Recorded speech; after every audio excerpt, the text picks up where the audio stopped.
This is a video in clinical medicine from the New England Journal of Medicine.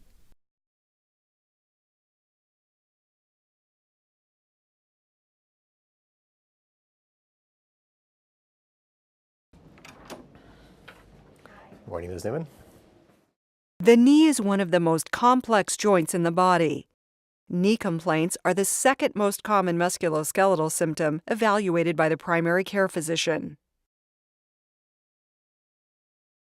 The anatomy of the knee joint consists of three bones: the femur, tibia, and patella, with three areas of articulation. Some of the unique features include menisci, intra- and extra-articular ligaments, and the patella itself.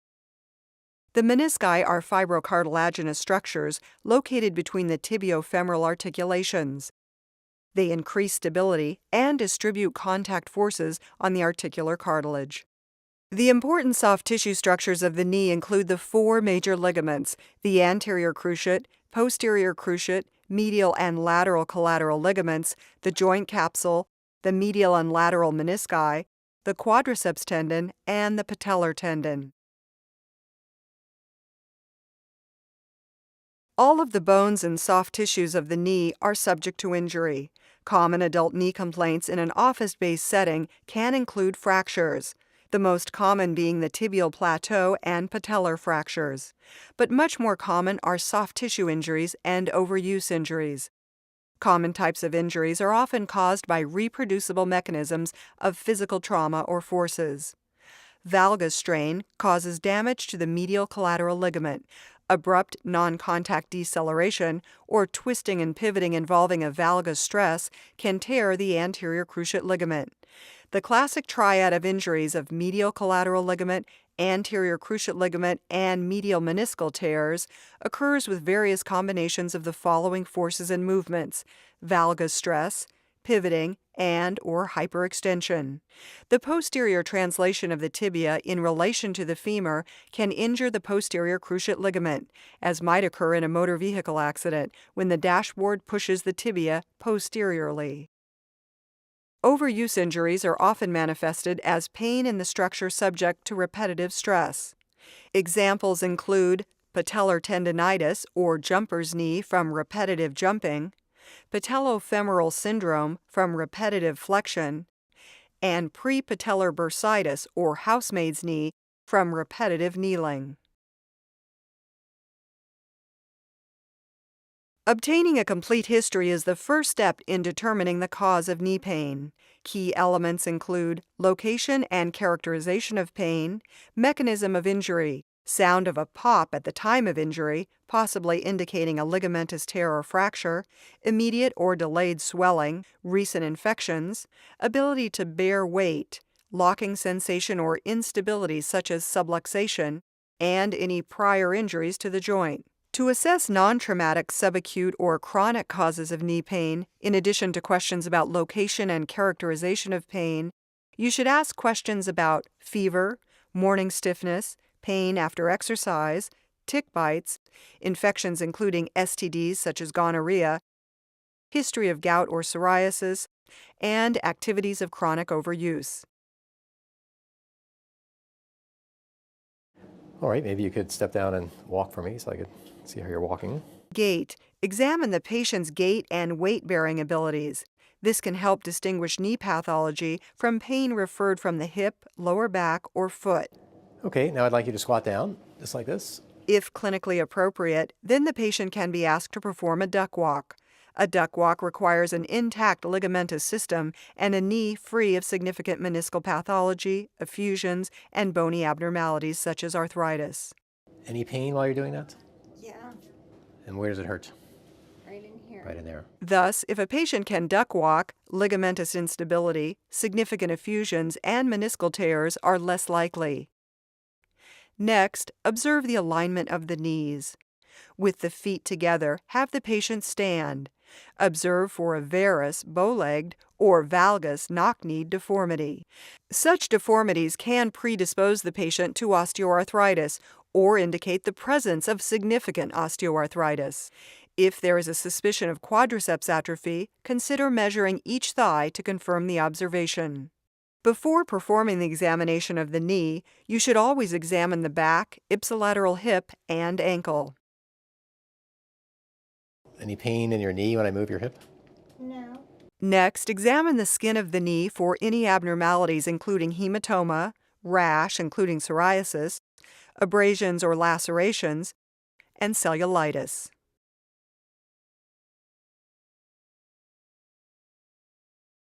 Always examine both knees, beginning with the unaffected knee. This will reassure the patient and limit any apprehension about the examination. It will also establish a baseline by which to compare the affected knee. Using the back of the hand, assess for warmth as an indicator of inflammation, localized or global about the knee. With the knee at 90 degrees, palpate the knee, starting with the anterior structures. Start by placing the thumbs on the tibial tuberosity and move superiorly. As you move superiorly, palpate the patellar tendon and its insertion at the inferior pole of the patella. Pain in this area, especially in an athlete, might represent patellar tendinitis or jumper's knee. In a patient with a direct trauma to the patella and isolated patellar tenderness, an X-ray should be performed to rule out a fracture.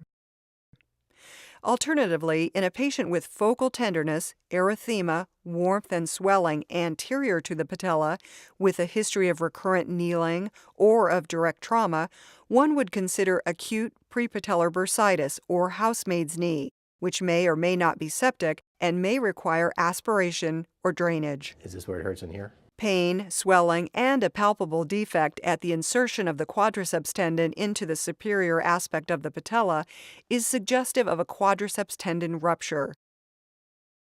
This injury may be accompanied by a pop and loss of extensor strength.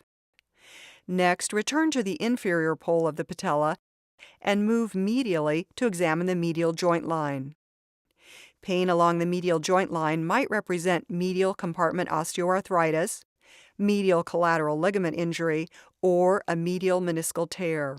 Next, palpate the pes anserine bursa, located at the midpoint between the anterior aspect of the medial joint line and the tibial tuberosity, at the site of the insertion of the medial hamstrings. If tender, bursitis may be present. Next, examine the lateral joint line for tenderness, which can be caused by lateral compartment osteoarthritis, injury to the lateral collateral ligament, or a lateral meniscal tear. Focal pain at the lateral femoral condyle is suggestive of iliotibial or IT band syndrome. Next, palpate the popliteal fossa. One might identify a fluid-filled mass in the popliteal fossa called a Baker's cyst, which often accompanies osteoarthritis.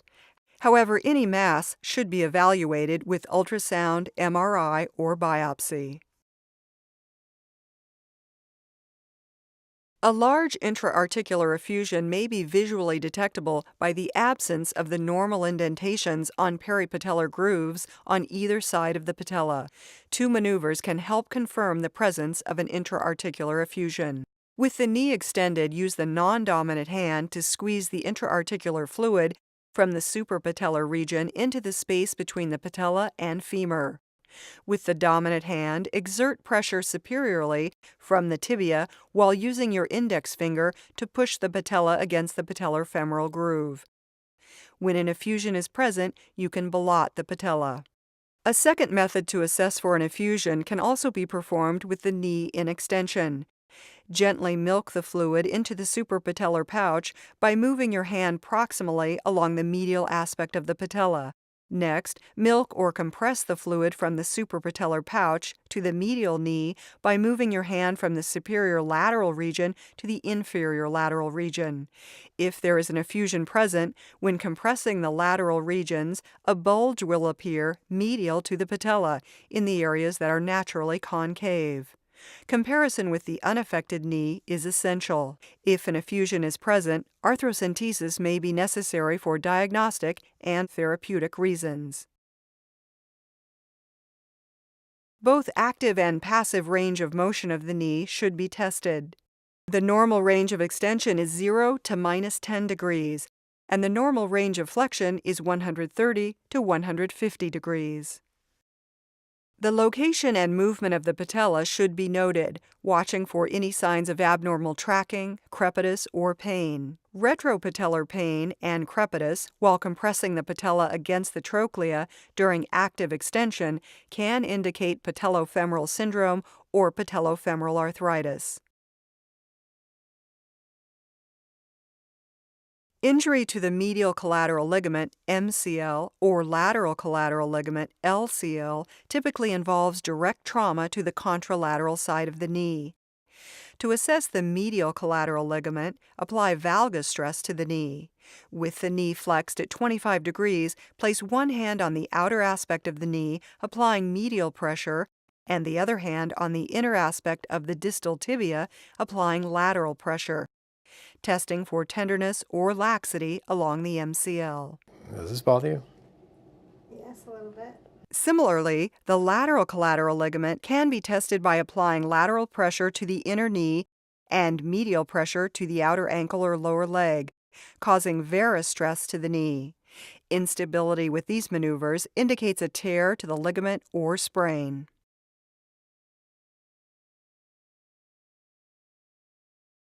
The anterior drawer and Lockman tests provide information about the integrity of the anterior cruciate ligament, or ACL.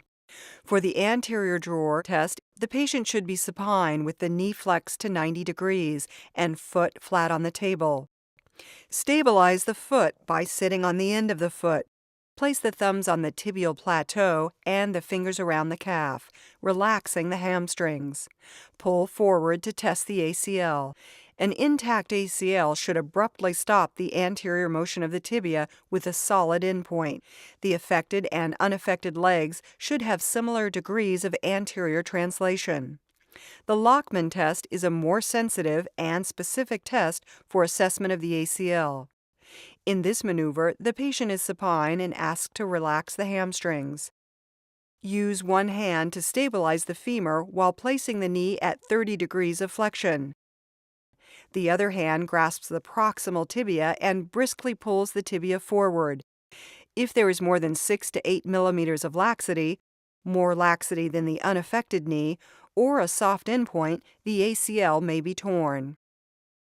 If you are unable to firmly grasp and stabilize the femur, you can modify the Lockman maneuver by placing your knee under the patient's knee, firmly pressing down on the distal femur with your hand, while pulling anteriorly with the tibia with your other hand. To test the integrity of the posterior cruciate ligament, or PCL, perform the posterior drawer test. Again, the patient should be supine and the knee flexed to 90 degrees. The foot should be flat on the table. Stabilize the foot by sitting on the end of the foot, placing the thumbs on the tibial tubercle and the fingers around the calf. Briskly push the tibia posteriorly to test the posterior cruciate ligament. If the PCL is intact, there should be a solid endpoint and little posterior translation of the tibia. Patients with meniscal injuries may report clicking, catching, or locking of the knee and frequently have an effusion of delayed onset, presenting hours or even days after the injury. In addition to joint line tenderness, there are 2 physical exam maneuvers to assess for possible meniscal tears. In the McMurray test, the patient is supine. One hand is placed around the knee with fingers and thumb on the medial and lateral joint lines. Grasp the patient's heel and externally rotate the tibia while the other hand applies valgus stress at the knee during passive flexion and extension to test the medial meniscus. The maneuver is repeated when applying internal rotation and varus stress to test the lateral meniscus. Clicking, catching, or popping at the joint line during early or mid-extension may indicate a meniscal tear. Ms. Newman, if you could lie on your stomach now.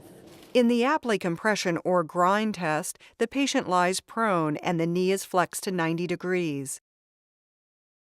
Stabilize the thigh by placing your knee or hand firmly onto the patient's posterior thigh. Grasp the foot and apply a downward compressive force while internally and externally rotating the tibia. Pain on compression is considered positive for a meniscal tear. Suspicion of a meniscal tear should prompt a careful assessment of the anterior cruciate ligament, as injuries to these two structures often occur together. In summary, a thorough history and physical exam are the first steps in the evaluation of knee pain. These help to establish an accurate diagnosis, after which decisions about imaging studies, X-rays, MRI, or ultrasound, treatment, and referral to specialists can be made.